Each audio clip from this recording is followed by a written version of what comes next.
I'm going to introduce this panel simply by sharing with you one anecdote. You may know that there was a little bit of a hoo-ha around the film The Brutalist when the editor, maybe the sound editor, but certainly an editor of sorts, basically in an interview said that AI had been used to adjust some of the Hungarian accents. And one of our smaller operators, who's in this room, emailed me a few days later and said that they had a customer email them and said, would it be possible on their listings on their site to flag up where a film had been made using AI? The assumption being that they didn't want to see a film that had been made in AI. The reality is they probably wouldn't see many films if that was the case. But I think there is a danger that AI is seen as the kind of monster under the bed in terms of our industry. And some of that is, maybe understandable. Some of that is kind of slightly unfortunate position to a degree taken by our government with regard to creatives. But hopefully, no pressure, the panel you're about to hear will either dispel some of those fears or reinforce them, or a bit of both, to be perfectly honest. Delighted to welcome to the stage a man who's written recently on the role of AI in film and cinema, Mr. David Hancock of Omdia.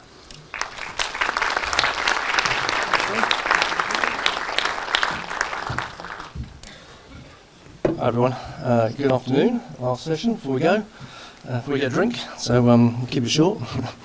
So, where's my clicker here? So yeah, I have written about AI recently, did a report on this a couple of months back. Of course, this being AI, it's all out of date by now, so I won't send it to you. I'm going to just very briefly actually, before the panel comes up and we chat about it in a wider context, just give you some of the conclusions I came up with when I was doing the report. So I'll be honest with you, I started off with the view that AI was fairly menacing and threatening, and I was quite negative towards it as I was started looking at it. And as I was going through the process of researching about it and how it's being used in film and in cinema, and about what AI is and how broad it is, my view softened. I got more positive about the whole thing as I was going through the process of doing it. So you might find this quite positive, and if you're coming at it from a negative point of view, you might be surprised by that, but that's my journey on it. And the more I see and the more I read about it, the more I think it's a tool that we can use very positively. It also can go wrong as well. But it's something we can actually do stuff with. It's a tool that can actually help us thrive as an industry, help producers thrive, help small companies thrive. I've just written up there, so it can actually reduce the gap between large and small. There's a guy that's a producer in the States who's just set up an AI startup called, what's it called, Staircase Studios. He was working with his packaging movies studios, high budgets. He's starting a company that's making films for about $500,000 each. In his words, studio quality, making 30 or 40 over the next 3 years. The stuff he was making before, 30 or 40 films, would be in the sort of tens of billions of dollars. This is going to be in the sort of $20 million, $25 million range. Now, whether he succeeds or not, I have no idea, but that just gives you an idea of he can see that for him actually reduces the gap between large and small, which is a key point for me. It is being used everywhere. It's been used all over the place. We use it in our daily life. We use it if we watch Netflix. We use it on our smartphones. We use it all the time. So it's not as if it's not around us, and it's not as if we can stop using it either. So my view is you just got to get on with it. But it is a tool that can be misused, and it's a tool that can be it can mask for what is actually human creativity. We are humans because we can understand context and nuance. We have a soul, I call it, and other people call it as well. But I don't think AI can't do that, because AI basically is taking it from elsewhere and looking at things and putting something out that you've asked it. That's what it does. But it can be used for process-driven tasks. It can be used for some creative tasks, as long as they're process-driven. But it doesn't mask what we are, and this is why I think humans actually sit with regard to AI. It's about understanding that we still control that creative vision, and we can still be in charge of that, and we're using some tools which help us to do it better, quicker, cheaper, faster as well. And if we kind of take it, well, for me that's a starting point. If we take that as our starting point, it's a tool, it's helpful. So that's how I see it. When you do it, you do it, either you can buy it in or you can do it yourself. Now, we're going to talk to someone later from Cinema Chain who chose to do it themselves. They chose to develop their own AI tools. The guy I just talked about there in the States, a producer from Divergent. He's also creating his own proprietary tool called Forward Motion. So you can choose to do it yourself if you have a task specifically you want to have done. If you feel, actually, that task, we know how to do it, so we can do it ourselves. Otherwise, you buy it in. So we all know about things like ChatGPT, Jasper, all sorts of things that are out there, tools that can be used, AI-driven.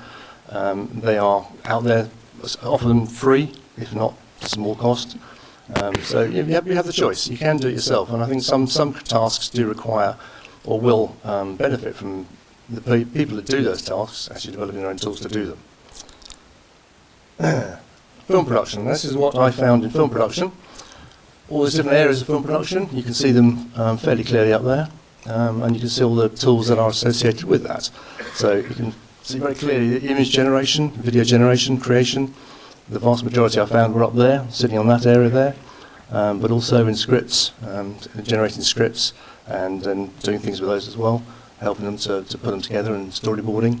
There's a lot going on in film production and post-production as well, actually. It's a very active sector with AI. So Phil's comment there, if you're going to watch a film that's not AI involved with it, you won't be watching many films on TV or in cinema, because they've all got somewhere, they've all, in the back end of it, people are using AI to do them. So the Brutalist one was a very good example, I think, of people talk about ethical AI and the line, where is the line? For me, it didn't actually affect the creativity of the film, what it was used for. It didn't change anything in the film. The film was still a film that's been put together by people. It didn't change the setting or the context or the meaning of the film. It was just something that was helped to improve the dialogue. And it wasn't really an issue for me. Again, so key tasks, film production, post-production, they're there. They're being used all the time, and they're actually helping people do these things quicker and faster. One area where it really will affect localization. Dubbing and subtitling have a massive effect in that sector in terms of translation is one area, but also Amazon's now looking at an AI-generated, AI-assisted dubbing tool, automatic dubbing of its content, some of its movies and TV programs. You're seeing this happening a lot with dubbing and subtitling. It can lip sync, it can, like the Brutalist, it can make people's mouths kind of adapt to the words, so you can dub into a different language and actually the mouth looks as if it's saying that language, which is not something we've had in the past. It can turn actors' voices, established actors' voices, it can use those and then create dubbed versions using the actual actors' voices. So it would massively change how that system operates at the moment. And, to be honest, bring the cost down. If you look here on the right-hand side, some stats I found about streaming, how many people use subtitles these days. Subtitles are everywhere. I mean, my son's 17, he's always got subtitles on. I'm assuming he can read. But he's got everything's on. Everything's got subtitles. And you can see down the bottom here, they're using them for better understand the storyline, for concentration, but they're using them all the time. They're always on. So that's an area that really is going to actually change how we consume, how we see things on the screen, and how that's done behind the scenes. And the last slide is about so we've seen there's a lot going on in production. Well, there's actually a lot less going on in distribution and exhibition, is what I concluded.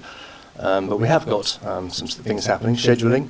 So we're going to hear from View on the panel later about how they've been using that for scheduling. We'll hear from Gower Street as well, how that company started with the whole idea of using computing power to help scheduling films. Marketing, websites, chatbots, those things, they are AI generated quite often.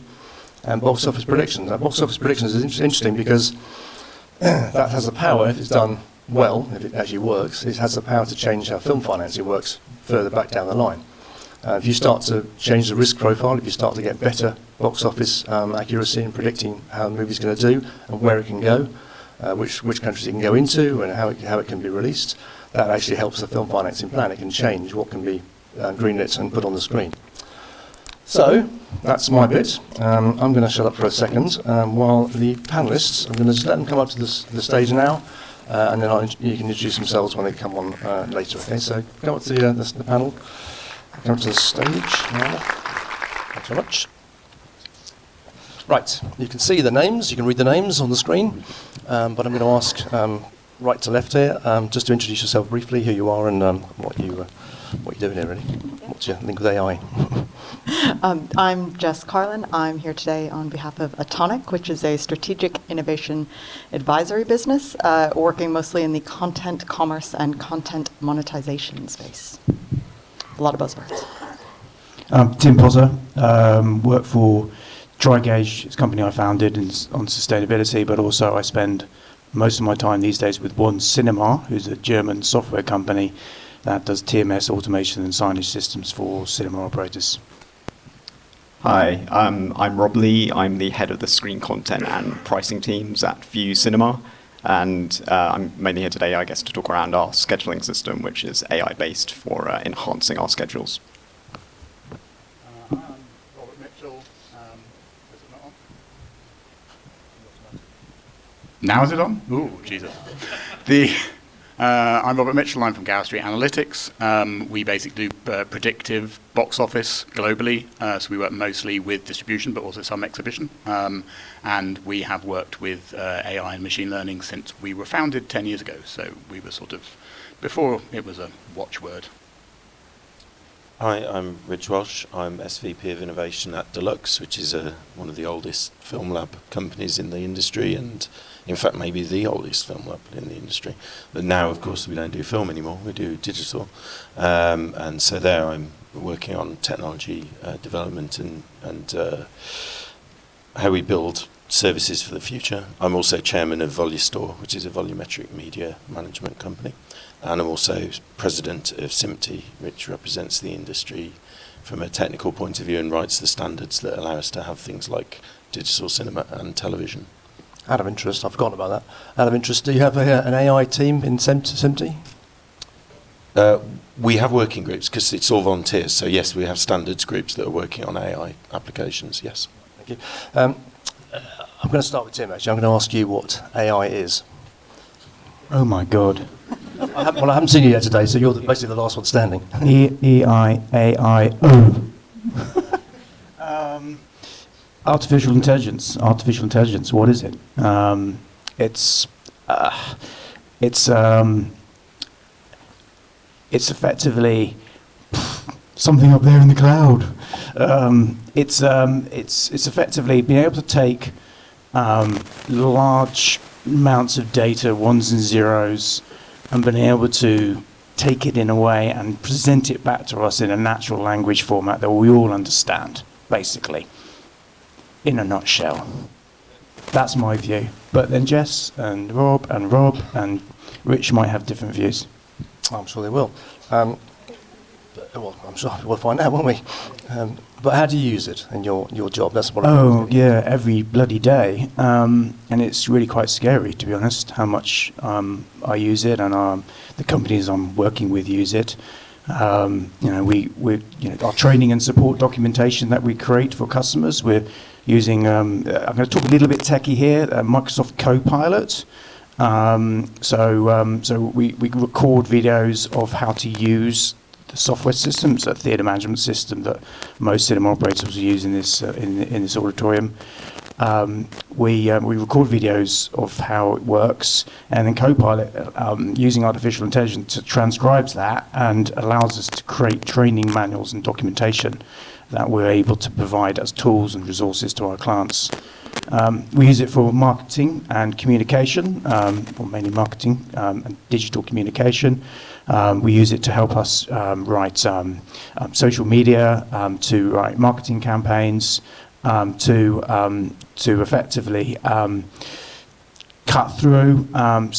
We feed our systems with lots of information about what we do, what our competitors do, and it helps us formulate plans for marketing. We use it for legal and compliance. So if I get a contract I need to look at, I'll feed it through something like ChatGPT and ask it what my risks are for that contract. And within a few seconds, it comes back with a whole bullet points of risks associated with that contract. And then we use it for software development. So our software developers use it to conduct repetitive tasks in terms of coding tasks, so basically any repetitive coding, and it cuts a lot of time out of developing software and getting new product updates to market. so they could just give you some idea of an areas. And one final thing, sorry, David, is that one little clever thing which is in Gmail, which I've got, which if I get sent an email chain from someone, and it's pages and pages of emails, I don't want to read it, I click this little button that says summarise. You probably all got it. Click on the summarise button, and it gives you a summary of what the email chain is all about. I don't have to read it. Excellent. Actually, I was going to ask the audience this. Who uses AI, knowingly uses AI on a regular basis in the audience? I can't actually see the audience now. So there's quite a few of you use it. And is that, so I'll ask a different question. Who uses it for work regularly? Okay, so fair amount of you, fair number. Does it save you time? Absolutely. Does it save you money? Yes, but there's a big but, right? Okay, so if you want to find out what the box office data was for last week, don't trust it. If you want to find out, Rob Mitchell's going to have a little bit more insight on that side of thing, because he's probably using large language models that are custom for that. But you've got to be really careful about what kind of data it spurts back at you. You've got to check it. You've got to, you do have to think about it. Sometimes it does hallucinate. So you just have to watch it, but it absolutely saves time. Rob M. I'm going to start with Rob M. So Yes. you've just been sort of almost quoted there. So how do you use it in Gower? Okay, so we've got a number of different uses, but basically it's mostly about kind of scale and research and repetitive tasks. So, for instance, our central service is a service called Forecast, which is predicting box office several years into the future, by week, by day. It was originally invented for distribution as a release date optimization tool, but it's become kind of much more than that. So yes, what something did in the box office last week, that's not our side, that's our strategic partners at Comscore, who our models are, use their data.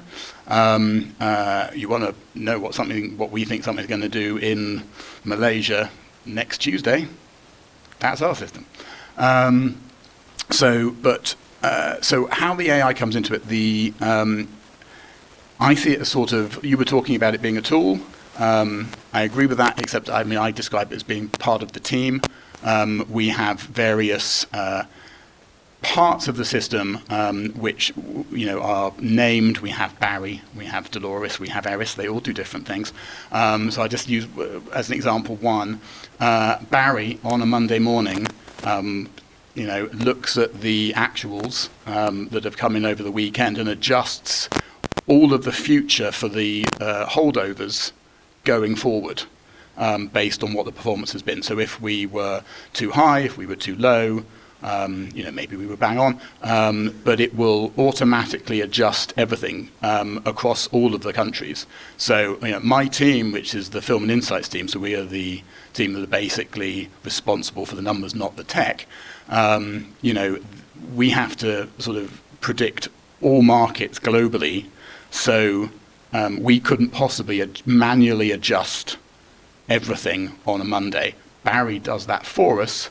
I agree that you do have to keep an eye on it. Sometimes, machine learning, expects certain things, and sometimes it will pull out a number and you think, where the hell did it get that from? But for the most part... Is that getting better? Is it? It is getting better. I think for the most part, actually, it's pretty good on a general basis. It tends to be, occasional times that you see something you think, okay, that one's gone slightly out of whack, and you adjust for it.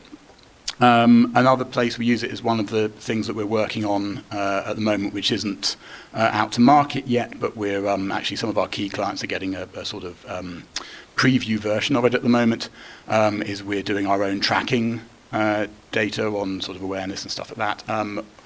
Largely we've done that for our own internal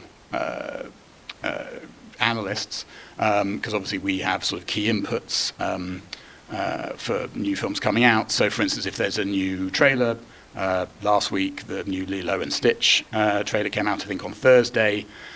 So we ran sentiment analysis on that on Monday morning, so it's been out sort of 3 or 4 days. you know, we use AI to look at all of the comments on the trailers over that period. That's How many comments will I there be? think it was over 11,000 comments between Thursday. Most comments on the trailer are within the first 24 hours, whether it's a week ago or a month ago. It's usually always 70% is within the first 24 hours.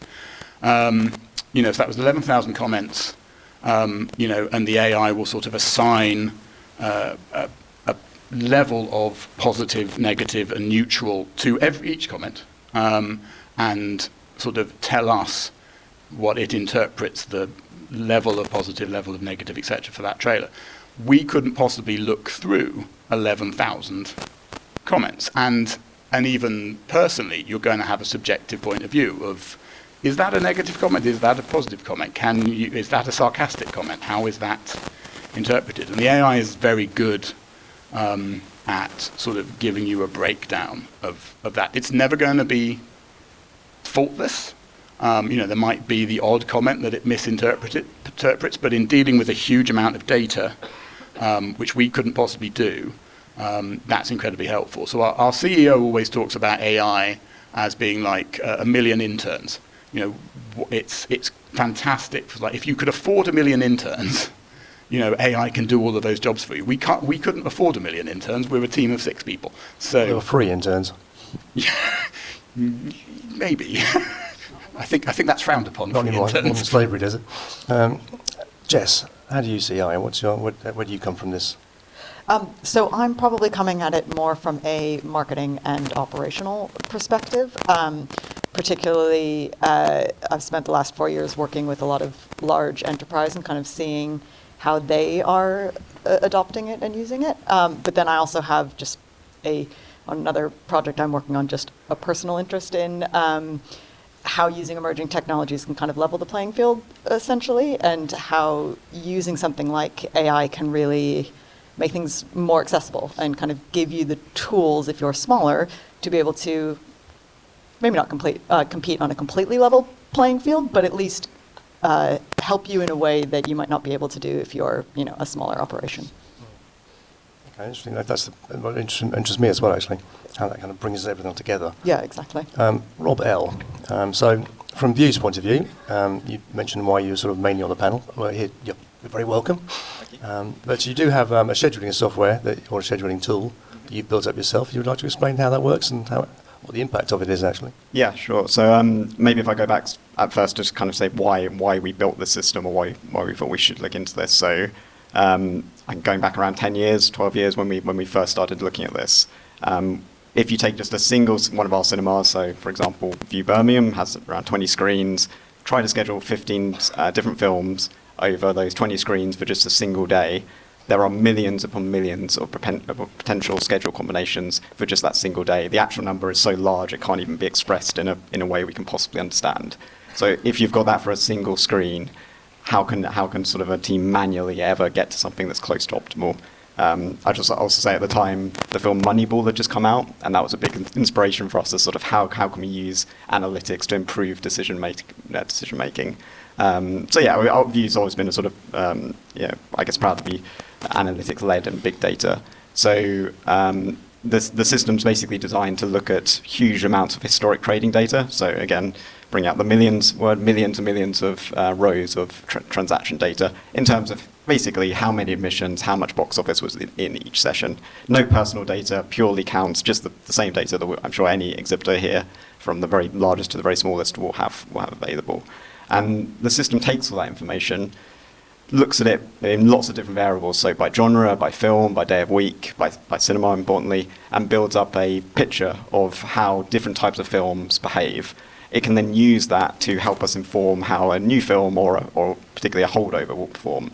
I guess a key thing I'd stress is, although it is an AI system and it's very impactful to us, it's very much kind of the classic phrase, garbage in, garbage out. It really relies on the human intervention. So we have a team of experts who, kind of film bookers traditionally, who see the films, forecast the film performance, select comp titles, and all of that is key to go into the system to then help us optimize where is the right cinema to show that film, what the right time, And ultimately, it's a very customer-centric tool. It's about how do we improve what we're offering to customers to make sure we're as localized as possible, and that the offering in Inverness is reflective of their customer base, and the offering of Aberdeen is reflective of theirs.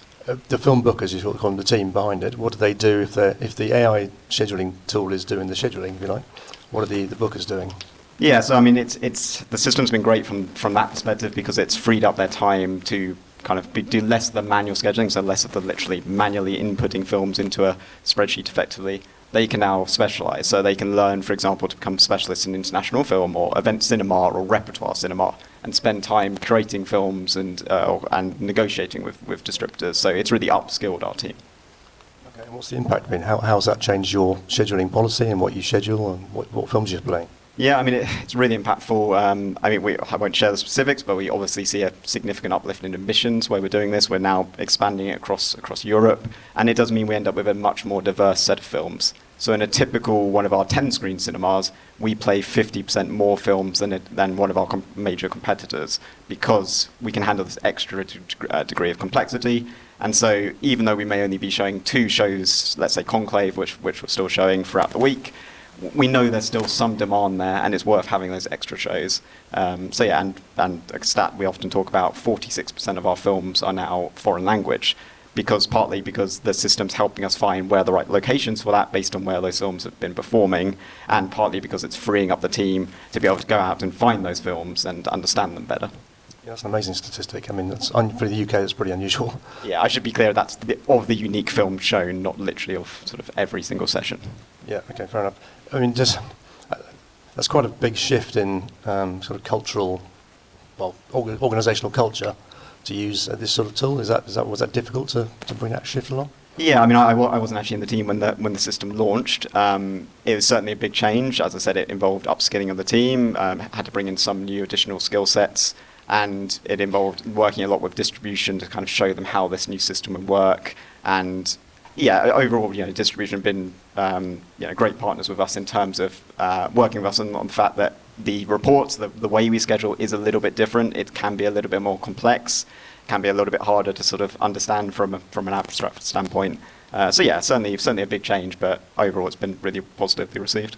Yeah, sounds like it. Rich, I'm going to come to you now. I'm always going to come to you, don't worry.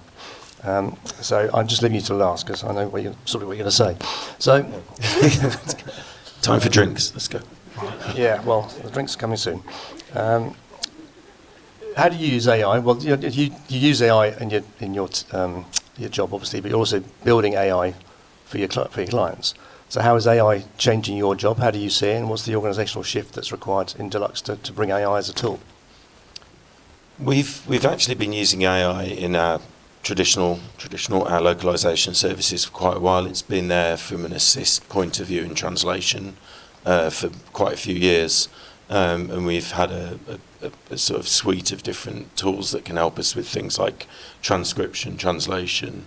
We're seeing it push more into more interesting areas like dubbing, as you mentioned. The Brutalist is one good example, but there's a whole load of stuff already out there on streaming platforms, and it's used in movies, and we do like lip synth. We partner with Flawless on that, or they call it vubbing, but I don't like that. Sounds like a weird practice.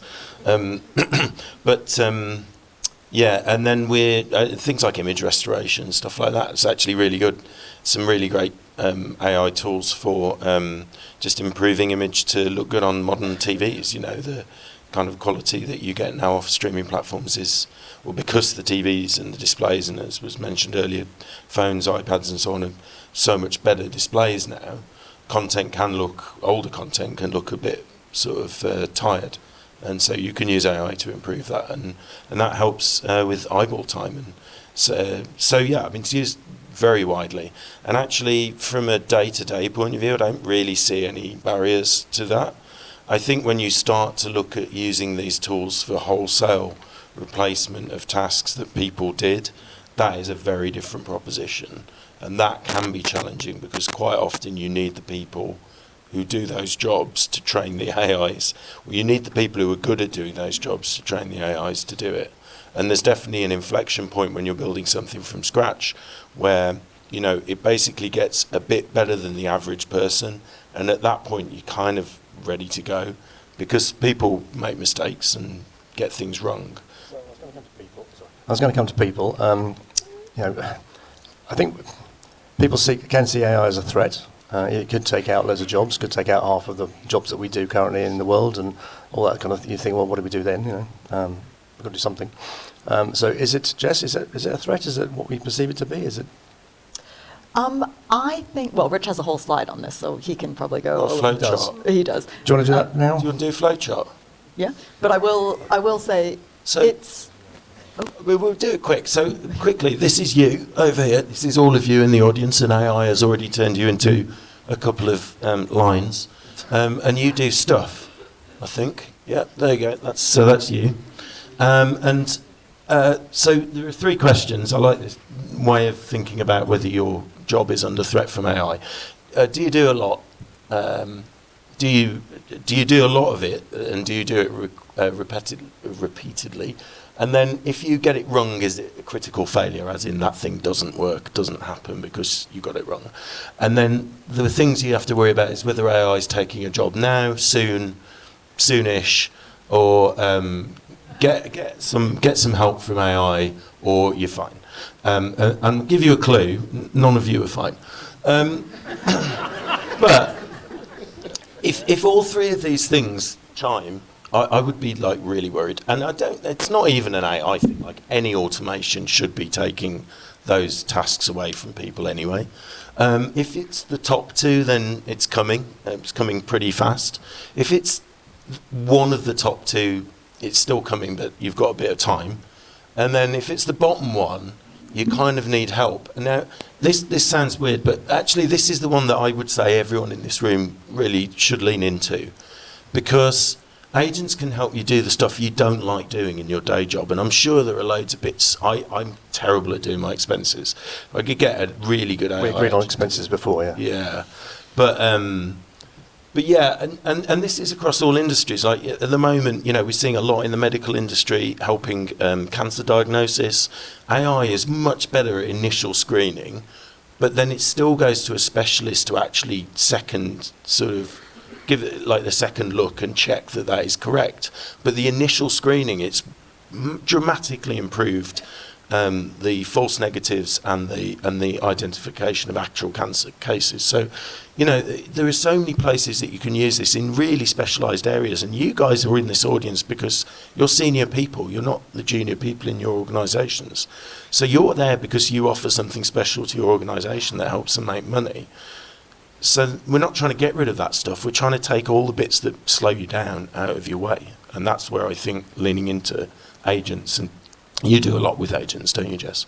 Yeah, I do.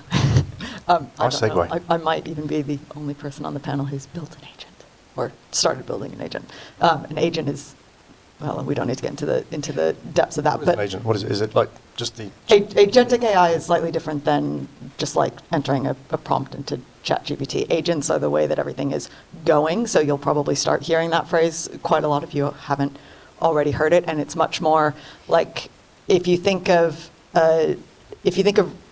AI in its kind of normal state, it's like Google Maps. Like you put something in and it maps you out a route from point A to point B, and agentic AI is more like if it's like a personal driver, so it knows the route, but then it also knows a whole bunch of other context around it, and it's continually learning. So it's like if you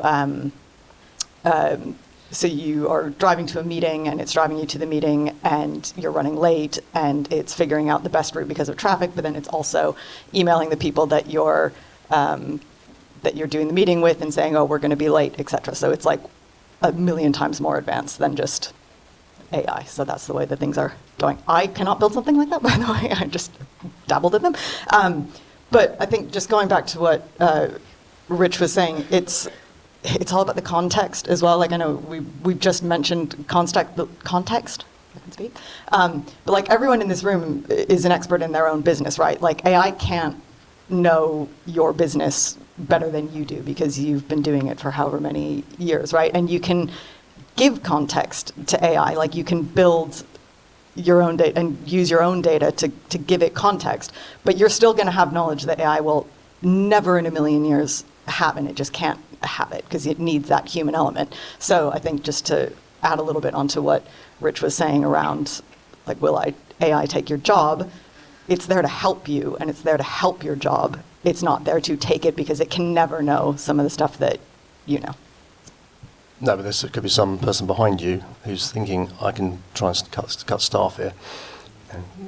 But even then, they're still never going to have the like institutional knowledge. And in a previous role, we did a whole white paper about prepping your data for AI, and a lot of that white paper is about the context of your use cases and your business, and because like you need to prepare your data in a way that is usable, but you have to give it that context as well. I keep using the word context, but that's like the key word. Like, it's the whole thing. It has taken some jobs though.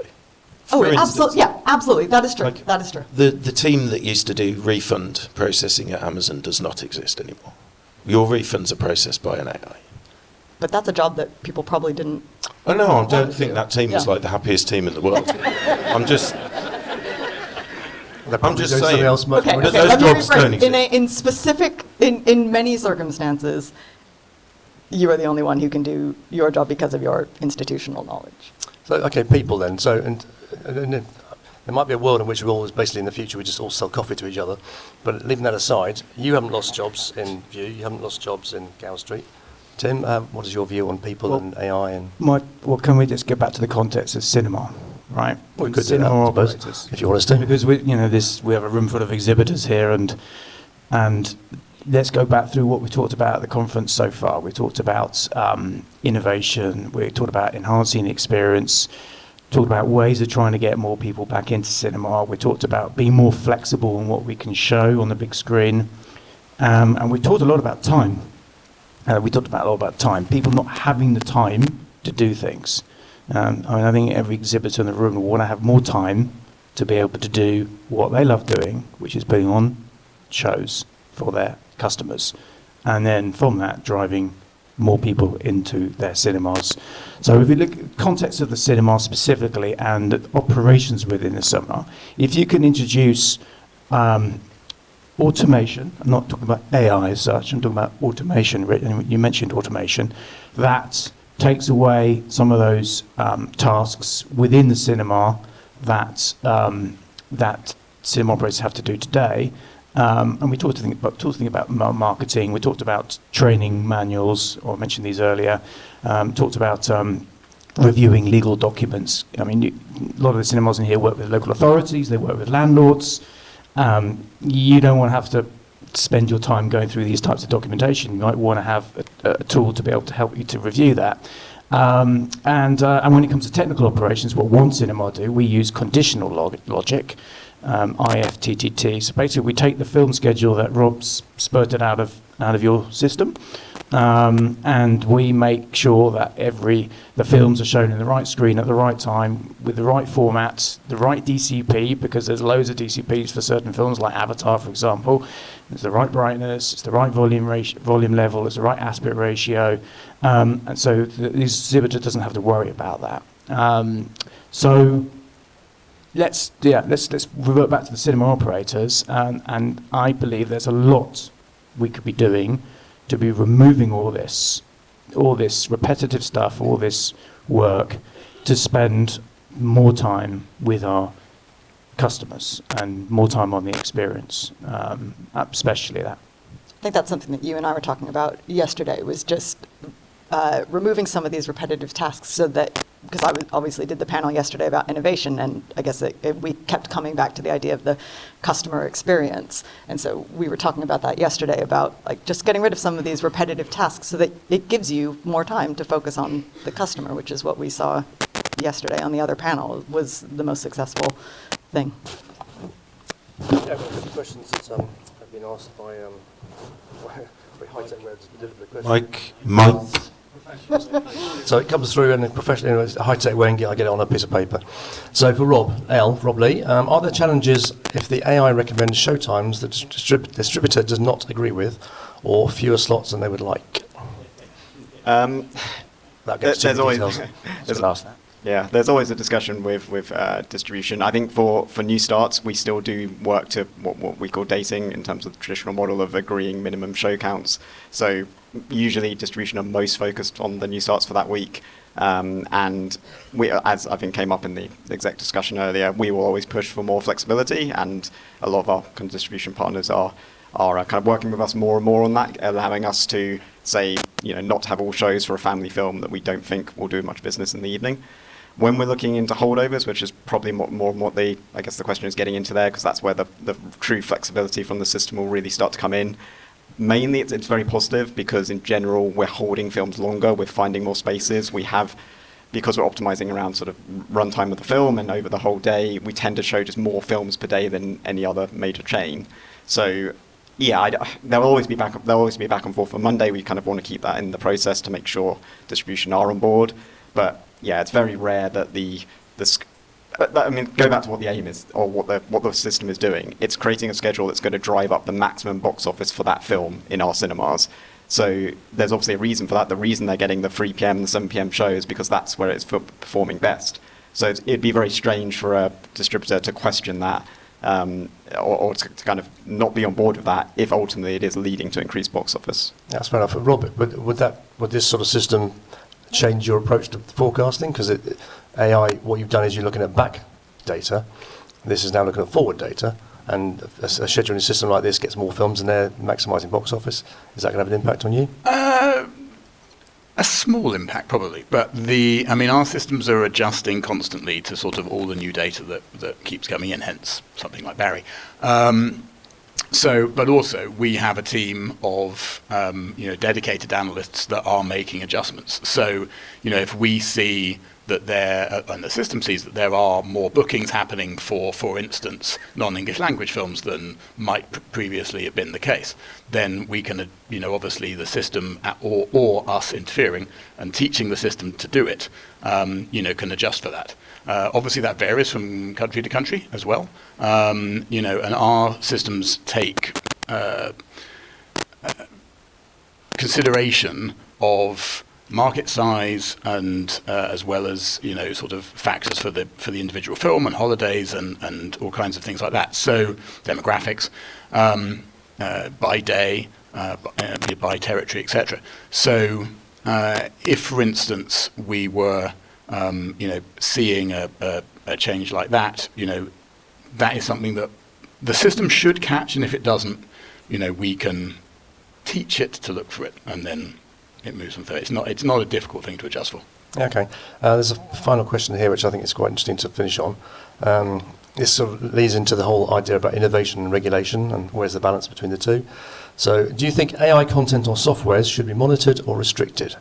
So is there any sort of place for restrictions on AI content or softwares, or is it basically innovation rules and go for it?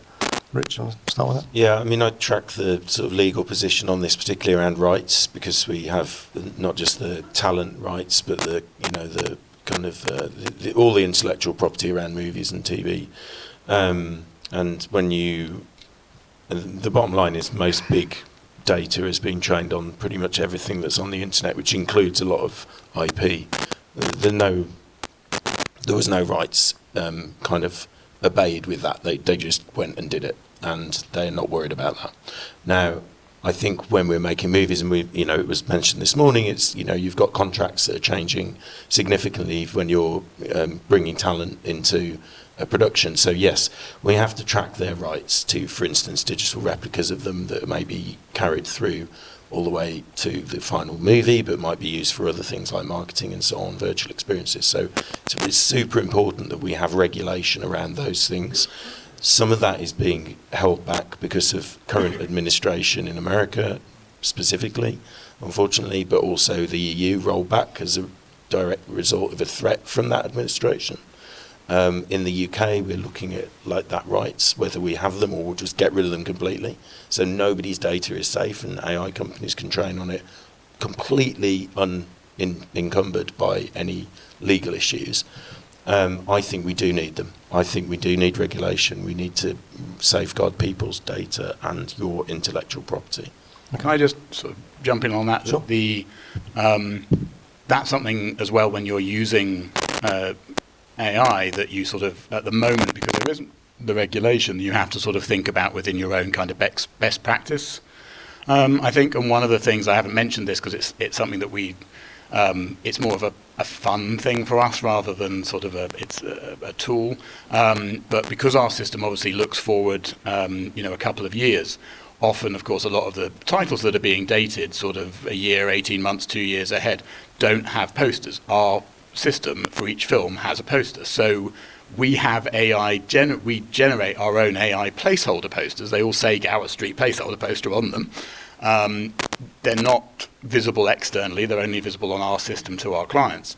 But, we made the conscious decision that, we didn't early on, but we have made the conscious decision that we don't incorporate, likenesses within that. So if we know there's a film that's coming out in a year's time and it stars, Dwayne Johnson, but there's no poster for it, we don't put an image of Dwayne Johnson into that poster, even though, we know he's in it, because, we don't have his permission to use his image. So, even though he would probably never see it, it's just within our system and our clients, it's a best practice decision.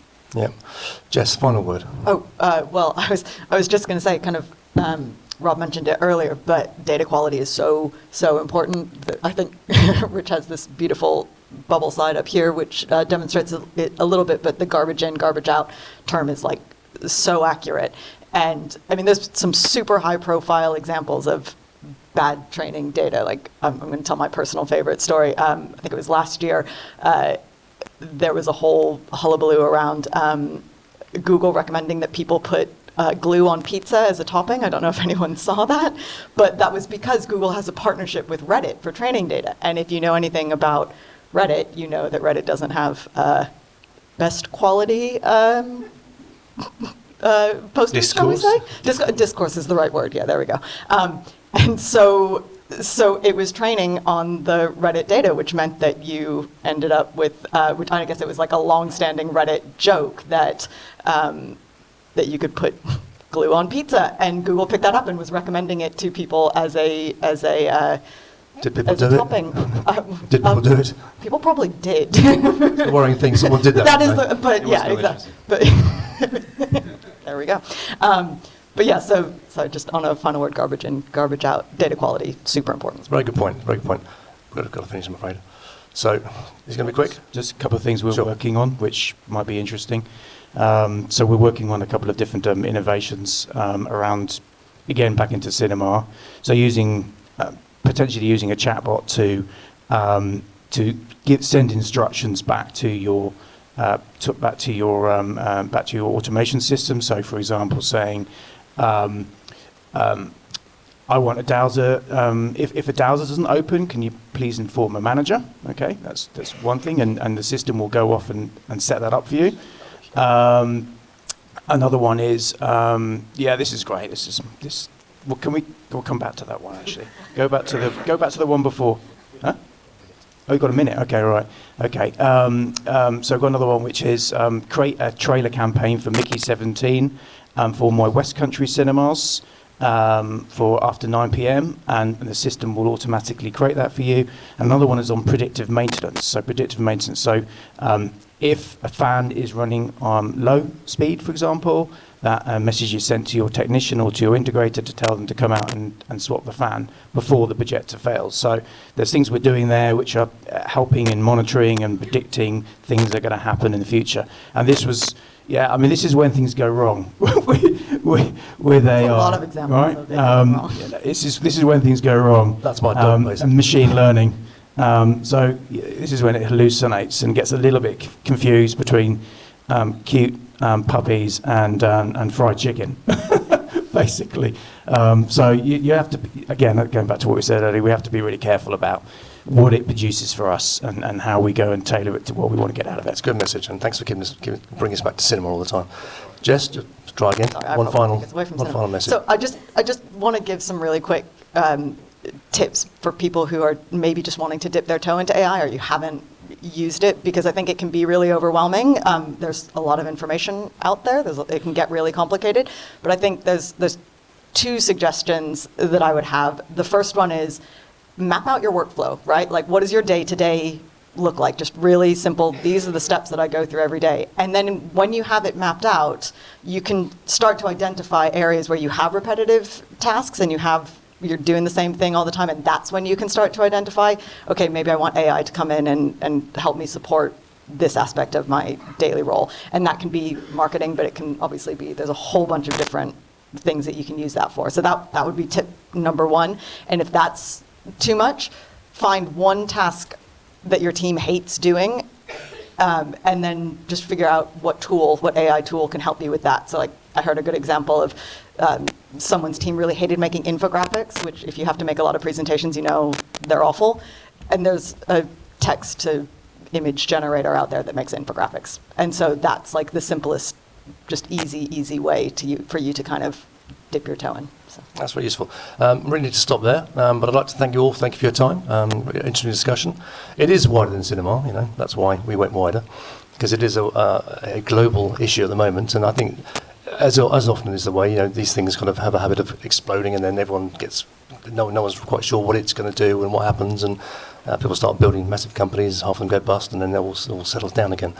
It may not do that this time, who knows? But you know, AI is part of our life now, and I think it's interesting to hear all your views, and hopefully that was some use for you. So I will finish off there and hand over to Phil. Thank you.